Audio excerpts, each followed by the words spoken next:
Kathy here from Kathy's Cute Creations. Hopefully my air conditioner doesn't override my voice.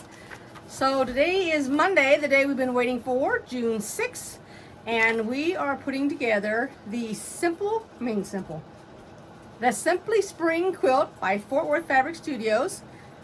The size is going to be 38 by 38 when we're finished. You should have 2 pages downloaded. This is the fabric sheet. It tells you how to cut it.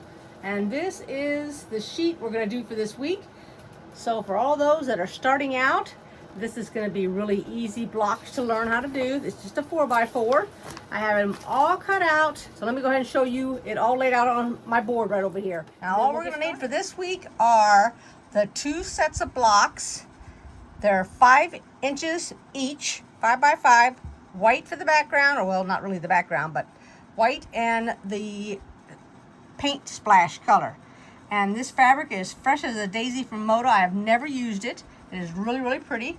And then here is week 2 and 3, and then you know we're finished after that. I had my ease buried underneath there at the bottom. So it'll be a white one, that, and then we'll set them like this. And then we'll put a white here and a white there. All right, we'll have blue, white, pink, or whatever color you want to call this. I don't know, multicolors. All right, let's begin. That's what it's going to look like. All right. See how it looks like it's all bumpy and everything? Well, I ironed it, and believe it or not, I used water, and it acted like it stretched my fabric, which is kind of weird. But if you took it up there to the ironing board and you ironed it, and you lay it back down on the table and you're new to sewing, you're going to probably think, well, did I lay it down right? How do I know how to lay it down back down on my board to cut it? Well, this is what you're looking at. The selvage is the part that has the little holes in it, which is right here. See the little holes in the fabric? That's your selvage. And when it comes off the bolt, it comes selvage to selvage like this. It's like this. Oops. And it's rolled on the bolt like this. Okay? And that's how it comes off. So that's how you're going to lay it down, because we're going to make a straight edge on this right-hand corner. So put it on your flat cutting board, whichever one you got. Lay it out. I can see mine. I don't know what all y'all can see. Make sure that your ruler is extending beyond the fabric. I line it up on the bottom. This is my fold is on. My fold is at me. And I don't use my board for cutting or measuring. What I do is I go by the fabric. So I take my lines on my ruler and go along the bottom of my fabric. And I want to make sure I have all my fabric in here. You can see I do. I put my weight on it to hold it down for me. And then I cut it. And this is the cutting tool that I'm using right here. There we go. Just cut it. Now we're ready.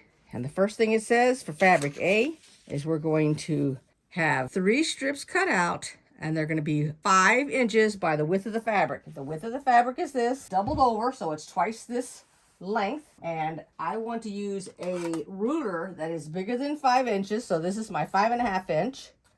So I turn it this direction, which is upside down. I can still see it. I go to the 5.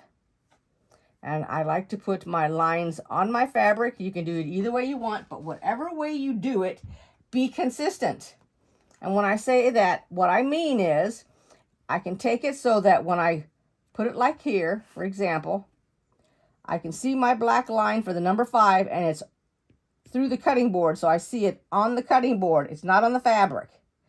If that's how I start it, that's how I continue it, because this little bit can throw your entire cutting off. All right? Just one time is all it takes if you're following your 1/4 inch. Now, I like to see it on the fabric, so I move it over to, so now I can see my black line on my white fabric. I'm going to show you the difference here. So let's go off the fabric for starters. Well, wait a minute, I got to go the other direction. So I went on the fabric. And if I were to cut it, hold on one second. Let me go ahead and cut it. I need to get a little sample out here. I said we need 3 of them. I do not pick up the fabric on the left. You don't want to move it. Otherwise, you'll have to cut this edge and straighten it out again. So let's go. And I'm going to do it again for 3 of them. You guys do 3 of yours. I'm going to bring a piece of scratch paper. I'm going to go get me a little scrap piece of white, and then I'm going to show you the difference when I cut it with my ruler. Alrighty, this is a 2.5 inch square. Now, let's say I'm going to cut 3. First, I'm putting it on the fabric. Here we go. There's 3. I'm going to use another ruler because that's what I did here. Okay, so we're going to take that. That's 1. And now I'm going to go off of the line. Okay. For the second one. Okay. Now we're going to put them on top of each other.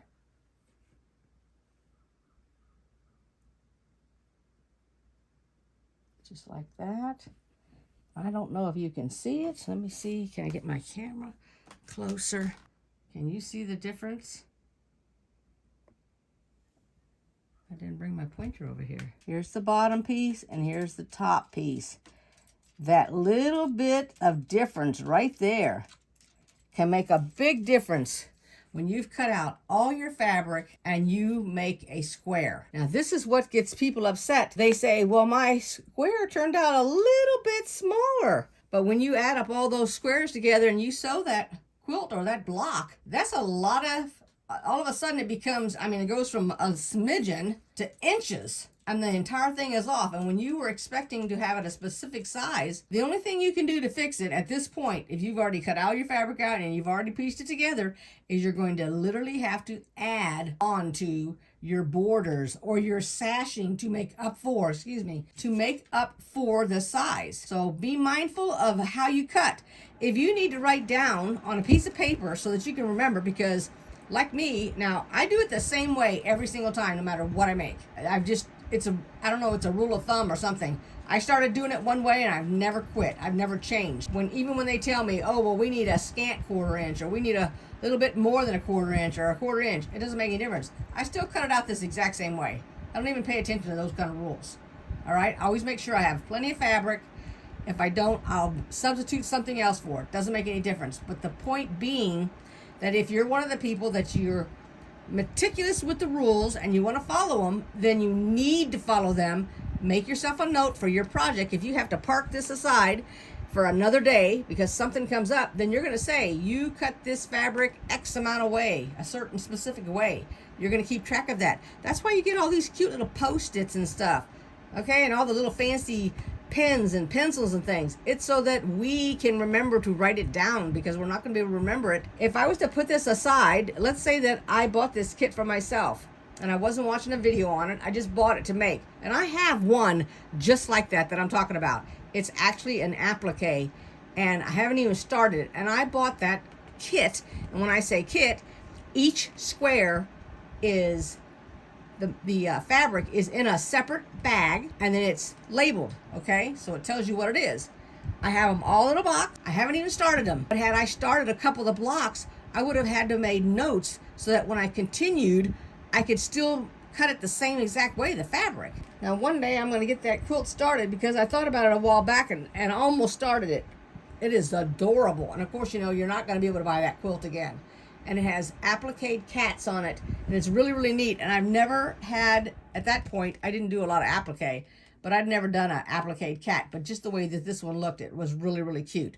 And like I said, I haven't even done it. It's in a box set aside. I will do it one day, and I'll take my time to do it, and I'll probably post it on my design board. There's not going to be a reason to show you as I do it. I mean, unless I'm just showing you a specific applique technique or something, because it's not like you can go out and buy it.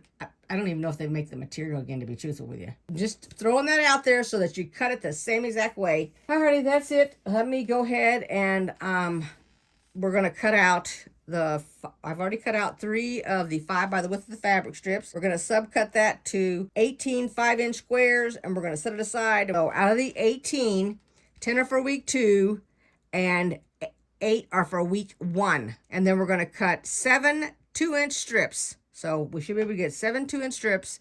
And remember, take all your extras and just set them aside. Now, I don't want to spend a lot of time cutting, but I will let you know that this is all cut the same way whenever you do subcuts and that kind of thing. Or a lot of this fabric, this is the sheet that y'all are going to follow along with. By today, you've got this printed out right here. And notice right here, fabric B. You're going to cut 2 5.5-inch squares for week 2. That's it. Let me go ahead and show you how I cut this. We want to take our selvage off. Remember, it's the side with the holes in it. You don't want to be sewing any fabric with holes. And I've got them pretty well lined up. And just like before, I line it up across my fabric and cut it. Then I'm going to take a look at it. That's fine. And now we're going to do 5-inch cuts. You can do it one of 2 ways. I'm going to use this ruler. Now, if you want, and you don't want to use a second ruler, now keep in mind, if you start using a second ruler, you have to finish using a second ruler, okay? That also affects your fabric. If you don't want to do that, take your fabric, flip it over like this. I'm going to cut from the part that's already cut right here. Line it up. Take your ruler. And you're going to cut 5 inches. So here's the 5-inch mark.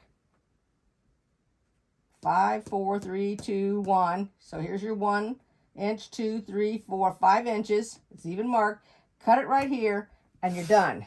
But since I want to use a double ruler, and this is going to make mine just a skosh, a little bit bigger, because remember, every little bit counts when it's coming to your fabric. And in this case, when I put a ruler next to another ruler, it's giving me more space, which means my block is going to be a little bit bigger. So now I've added twice, because not only do I have the line, okay, that's extra fabric. Now it's the ruler space, which is extra fabric. Okay, there we go, 5 inches. So I will sit and make my 18 5-inch squares. Alrighty, here I have them on the table, and we're going to sew A to the blue and A to the pink or red. So I'm going to go ahead and I'm going to chain stitch them, so that when I'm finished, I can just put them all together and we'll chain stitch them again. All right, now if you want to pin yours, you can. It's going to be up to you. We're going to use 1/4 inch. I use a 12-inch. I just replaced my needle, because you know I've been doing some embroidery. So I've got a brand new size 12 needle. Just put it like that. If you want to pin it, you can pin it however you prefer to pin it, because I know some people, I always pin it so that the head is on the outside. And the reason for that is so that I can grab it as I come down to it. I just grab it and pull it out. Some people like to do this, and some even want to do this. So it's going to be whatever your preference is. I mean, if you're left-handed, that's perfect. Just grab it and pull it out as you come up to it. Just don't go over your pins, okay? First off, it will bend your pin. Second, if you have a sewing machine that is computerized, or even and electronic, it doesn't make any difference. It will knock it out of alignment, or you could break your motherboard, damage it, and that is hundreds of dollars to get repaired. Well, depending on the machine, it could be thousands. Just letting you know. It only takes a second to pull them out. If you prefer to use clips, then use clips. I'll show you the kind of clips that I have. Just your standard clips. I have multicolored. I don't have the ones with the little points on them, but I just got this little one right here. So you can clip that if you want. Come down to it, stop, pull it out. You know, it's going to be up to you, whatever you want to do. All right, let's get started. All right, I sewed all those together, told you the needle size and everything, and none of it filmed at all. So I shut off the saver mode, because I'm thinking maybe it shut off. Even though I turned my camera on and I knew it was on, it might have shut itself off. I don't know. I'm not totally familiar with this phone yet. So I'm going to go from here, and I'm going to take these and attach them. Now, in this case, you're going to be nestling. So you're going to take your fabric, and I'm going to literally pin, because as I sew over, I don't want this one to flip up on me right here. I don't want that to flip up. So I'm going to put a pin in there. If you don't know how to do it, this is what I do. So I take it, I match up the seams just like this. So I'm matching up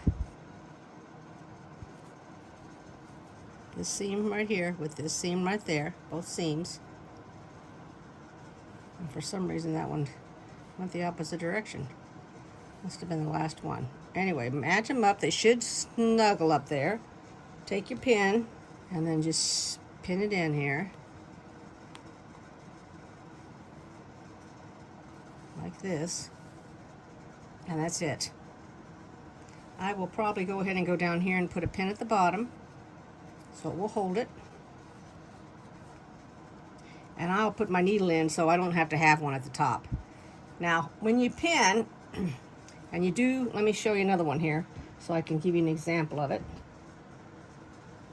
So when you're pinning this, you do not, let me show you here. So you line them up. Don't take your pin and stick it in like that, which is straight in. Don't stick it in like this, okay? And then come down with it. Because what you've done is you've pulled the top fabric up and the bottom fabric down. You want to go at an angle like this to keep them even. Otherwise, this fabric will be down like this when you get finished. It'll be like that. By the time you get done and you go to open it, it'll be off by that little bit amount. All right, so just be mindful of that. Alrighty, so I'm going to repeat what I was talking about earlier. So I'm using a 2.5 inch length as my stitch. I put in a brand needle because I've been doing the embroidery of the quilt along the t-shirt quilt. So I've been doing that. So I changed out my needles because this is a 12 and the other one was a 14. So they're different kind of needles. They're going through different kinds of fabric, thicknesses of fabric. And I'm just using white cotton thread for this. That's what I like to use when I put my quilts together. You can use whatever thread you like and your machine likes, because I know that some machines don't like specific threads. You just don't want your thread to be old. And the way to find out if somebody's giving you thread, to find out whether it's old or not, just take it between your hand, a piece, pull it a little bit taut, and do a tug on it. And if it breaks, then it's not any good because it's too old and it's become brittle. And you don't want to be sewing with that.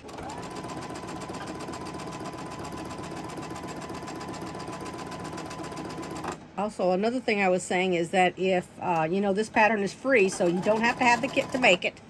And if you're making, if you've chosen your own fabrics, and for the white, you're doing a white on white. I mean, I do a lot of white backgrounds, but they're always white on white. They're not just the plain white. Sometimes they are, but most times they're white on white. And so you want to make sure that your fabric is facing the other fabric, so right sides together.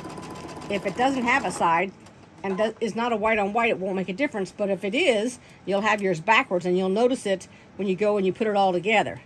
And it's the same with a cream colored fabric. If you're using a cream, and it is cream on cream, you're going to notice that also. I did that in my heart, I made a heart quilt where you take, I think it was something like 7 different colors of fabric, and you made a heart. But I had used cream background, and when I got done, I thought, my goodness, something's off on this, but I couldn't figure out what it was. They were like 9-inch blocks. So upon further inspection, I noticed that's exactly what I did. On one of them, I didn't have my right sides facing each other, and so I could tell it. Another thing is that if you're, your crosswise grain. So if your fabric, you notice the way the grain is going, and it's going towards the right, okay, and it's noticeable, then when you put your blocks together, you want to make sure that whatever that is, in other words, if that's your white on white or cream or plain old white, and your cross grains are going from right to left, you're going to want to make sure that they all go from right to what? Can't talk. From right to left. Or you could interchange them and do one block up and down, one sideways, that kind of thing. But if you don't keep consistent with it, it's going to look off, and you're going to notice it when you stand back from your quilt. You won't notice it if you're underneath it. But if you're going to be looking at it on a wall hanging or something like that, you're going to definitely notice it. And it won't make any difference. You could go back and forth. So you could do one to the up and down one, or you could do like half the right side of your quilt all going one direction and the other side going all, but you have to look at it from a little bit of a distance to see which way it's going. Otherwise, you're going to be unhappy with it when you're finished. I just tucked it up as experience because I had never done that kind of quilt. Anyway, that's the first time I ever put so much fabric into one little block. And I think I showed it one time on a video, but whoa, it's been a long, long time ago. So let's go ahead and we're going to iron these open, and then I'm going to show them to you. Alrighty, here we go. They're all 4 done. I've got them piled up here so you can take a look at them. I mean, it's only 4 blocks when we're all finished. But that's it for today. And we're going to be back next Monday for week 2. And we're halfway done. Okay? See you then. Thanks everybody for watching. I appreciate it. Take care. Bye-bye.